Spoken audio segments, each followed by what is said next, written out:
Alors, il nous a fallu un peu de temps pour penser à cela et nous dire évidemment que nous sommes des hommes politiques et un homme politique chez nous ne signifie pas être simplement un homme qui s'occupe des affaires politiques, mais c'est également un homme qui s'occupe des questions sociales, des questions culturelles et même des questions économiques. Et je pense que cette dernière, évidemment, est la plus attendue des couches sociales.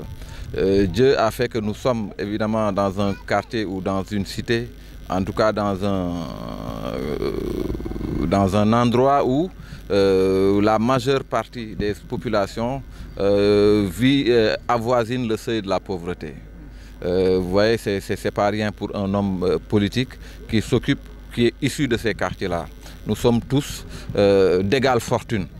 Hein? Moi, je suis issu de ce milieu-là, je suis issu de ce quartier-là, majoritairement modeste, majoritairement démuni. Et nous sommes entrés en politique en nous disant que la majeure partie des hommes et des femmes qui se réveillent dans notre quartier, dans notre cité, sont des gens qui ont besoin d'attention, qui ont besoin d'appui, qui ont besoin de soutien et d'accompagnement. Et nous avons la conviction ferme que la situation et la condition de ces hommes et de ces femmes-là peut changer et doit changer. C'est ça la raison de notre entrée en politique, évidemment. Alors, nous avions l'habitude de faire des ndogou républicains. Je taquinais tout à l'heure mon frère en lui disant qu'il faut juste aller sur Google pour vous rendre compte que nous avons été les initiateurs des ndogou républicains.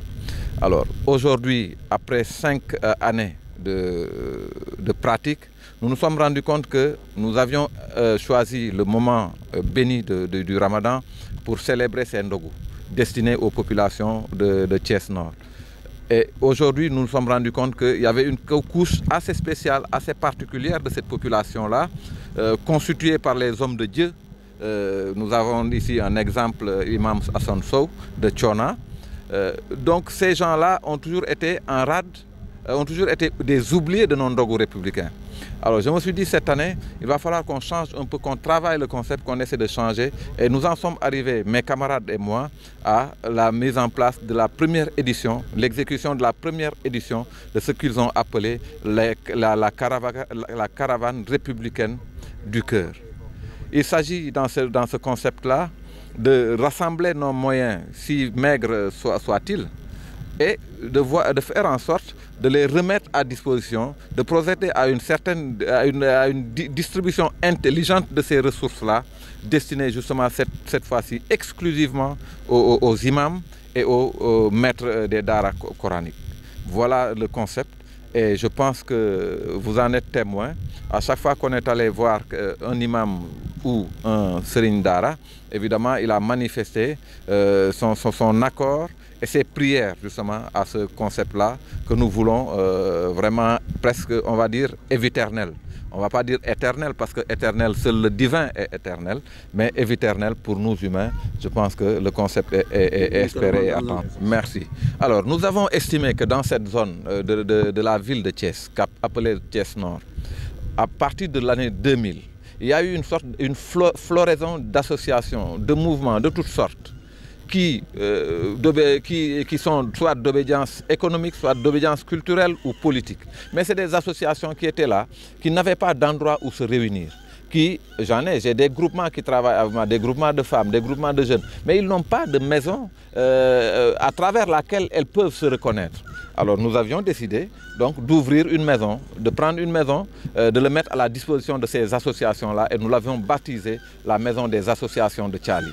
Cette maison, nous l'avons vue tout à l'heure, nous l'avons vue tout à l'heure en venant sur le chemin.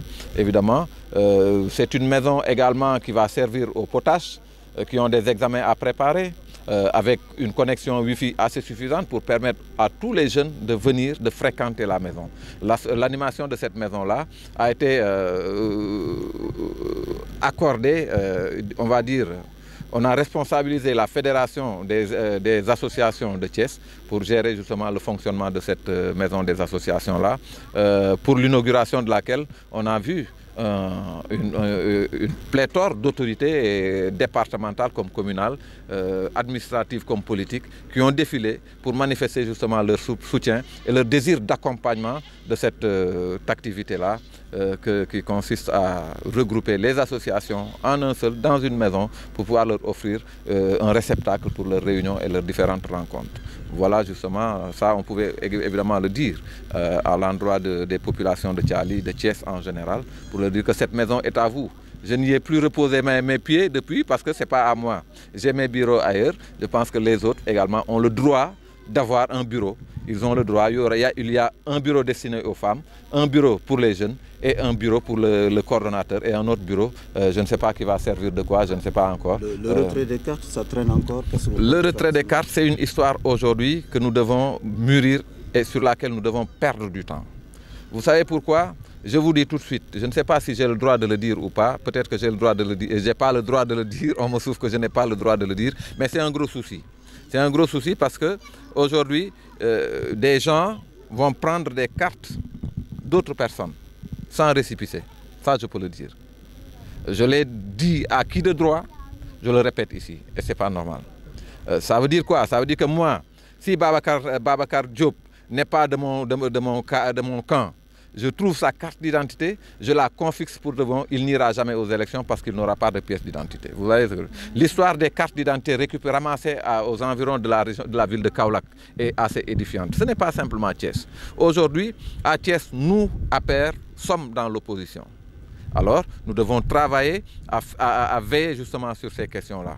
Parce que si nous avons la prétention aujourd'hui, qui est très fondée, de remporter ces élections-là, nous devons nous encadrer justement et nous donner les moyens de les remporter valablement. Et il y va de ce combat-là que d'aller surveiller, veiller sur le retrait des cartes. Alors, j'attire l'attention évidemment de l'autorité administrative sur cette question-là, qui doit redoubler d'attention. Dans cette direction-là. Voir qui prend quoi, qui est habilité à retirer quoi. Je pense que ce serait intéressant de réfléchir dans ce sens-là. Alors, 47 listes pour les élèves. Vous savez, en France, il y a beaucoup de partis. Ils n'ont pas ce problème-là. Parce que pour eux, tu peux avoir 47 listes, ou 50 listes, ou 100 listes. C'est normal, on est en démocratie. Mais pour voter, on te donne le droit de ne choisir au moins 2 bulletins. Tu choisis au moins 2 bulletins. C'est-à-dire que tu as l'obligation de prendre 2 bulletins. Le bulletin de ton choix est un bulletin distracteur. Et avec ces 2 bulletins-là, tu vas et tu votes pour qui tu veux. Ça règle le problème. La France est une grande démocratie. Nous avons tout le temps copié sur la France, sur beaucoup de choses.